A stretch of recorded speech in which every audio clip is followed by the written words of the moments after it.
When it comes to CPUs, few have made as much of an impression on me as the 5800X 3D. Heck, I even dedicated 2 entire videos to the thing, something I haven't done before or since. AMD's 3D V-Cache technology really was a game changer in terms of pure gaming performance and efficiency. Which is why when I got my hands on a little something called AMD Ryzen 7 7800X 3D, I was pretty hyped to say the least. But with the 5800X 3D having left such an enormous boost to fill, can the 7800X 3D possibly live up to the hype?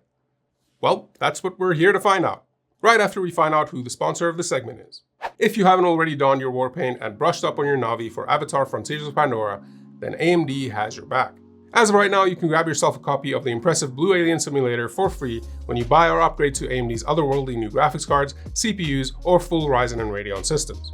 These include select processors and graphics cards from AMD's powerhouse Ryzen 7000 series, including the likes of the 7800X 3D and the Radeon RX 7800XT, which I'll be reviewing on the channel very soon, so stay tuned for that. To get your code, all you need to do is buy one of the parts at a participating retailer, then pop on over to AMD Rewards to get your game. Easy. But be sure to do it fast, since the promotion ends on the 30th of January or until codes run out, whichever comes first.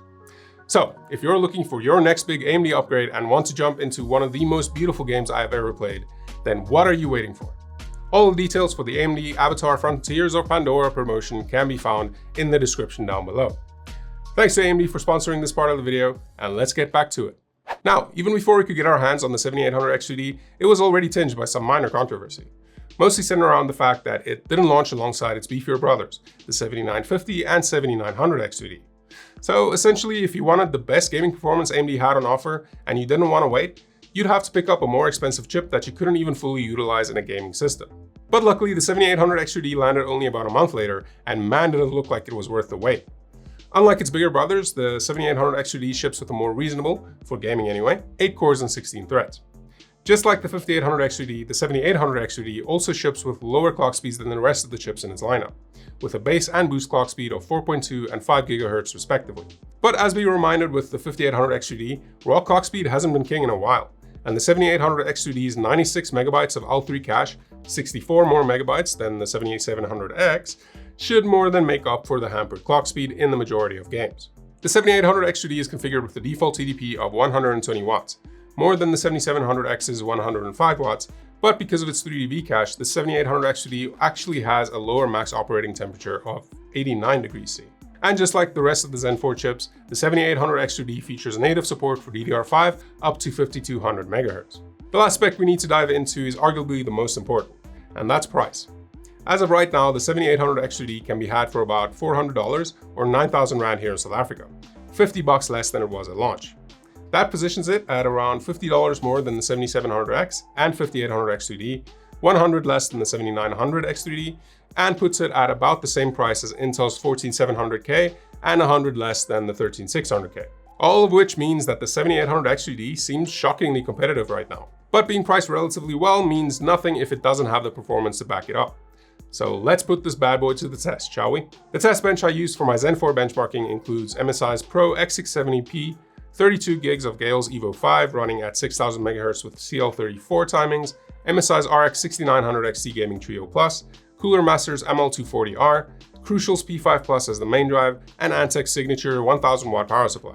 For the Intel rig, I just swapped out the motherboard, and for the Zen 3 parts, I swapped to MSI's X570 Gaming Pro Carbon and switched to 32 gigs of DDR4 running at 3600 MHz with CL16 timings. Alright, let's get to it. As always, we kick things off with productivity benchmarks, an area where the X3D chips usually falter a bit due to their lower clock speeds. In Cinebench R23, the 7800X 3D does beat out its predecessor by a pretty significant margin in both the multi and single core tests, but when compared to its more production-focused brothers and the 13600K, it struggles to keep up. This is the story we see playing out again in the Blender benchmark, Puget Bench's Premiere Pro benchmark, and in 7-Zip's built-in benchmark. Clearly, the 7800X 3D is still a very capable chip for those of us who use our systems for both work and play, but because most pro applications care more about thread counts and high clock speeds, the X3D's extra cache advantage doesn't count for much here.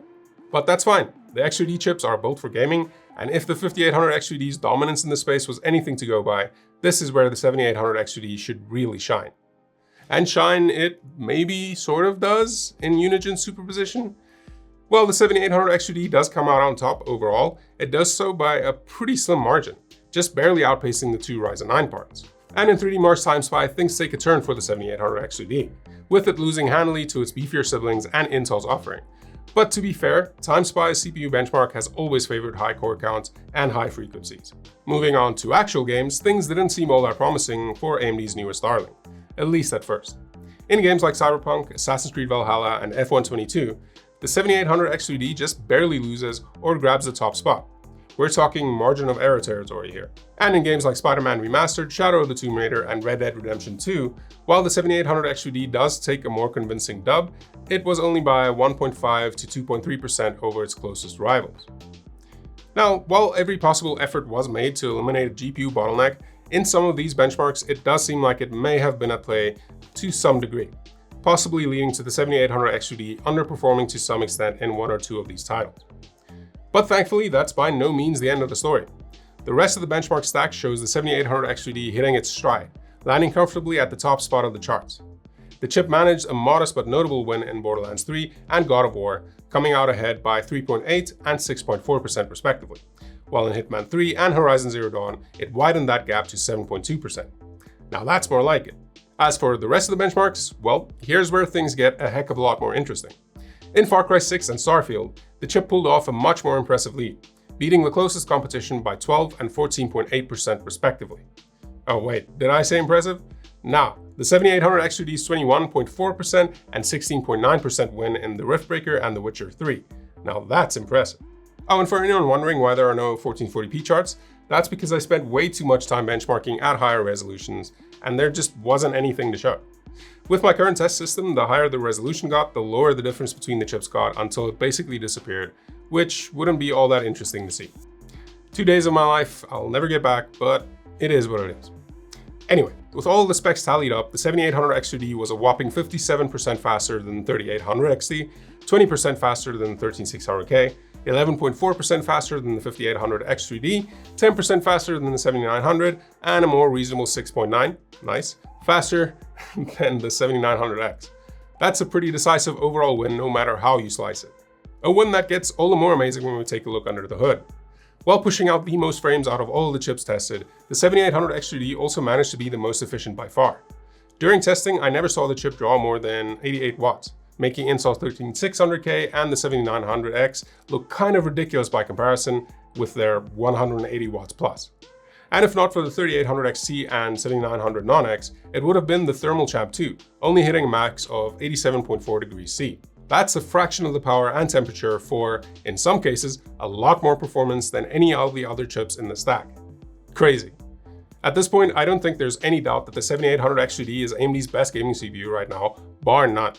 And from the reviews I've watched, it seems Intel has no counter to it right now, even in their latest 14th gen lineup. So, best gaming CPU you can buy right now? But should you buy it? Well, yes, obviously. Of course, if you plan to use your system for work more than for gaming, then you're better off with the 7900 or 7950X. And if you already have a great AM4 system, then just dropping in a 5800 XUD makes a whole lot more sense than upgrading to a brand new platform, at least until Zen 5. But if you're already running an AM5 system or plan to buy or build a new gaming rig, then it just doesn't get better than the 7800 XUD right now. Along with being the fastest overall gaming chip you can buy right now, and one of the most efficient at that, it also presents a pretty fantastic value. Because DDR5 pricing is actually starting to make sense now, and with the 7800 XUD being low power enough to run perfectly on pretty much any AM5 board, even the cheap ones, the price of entry into AMD's latest platform has never been cheaper. All of that combined with a reasonable price for the chip itself, no need for insane cooling solutions, and a real future upgrade path thanks to AMD's promised support for AM5, all of that makes the 7800 XUD a very easy recommendation.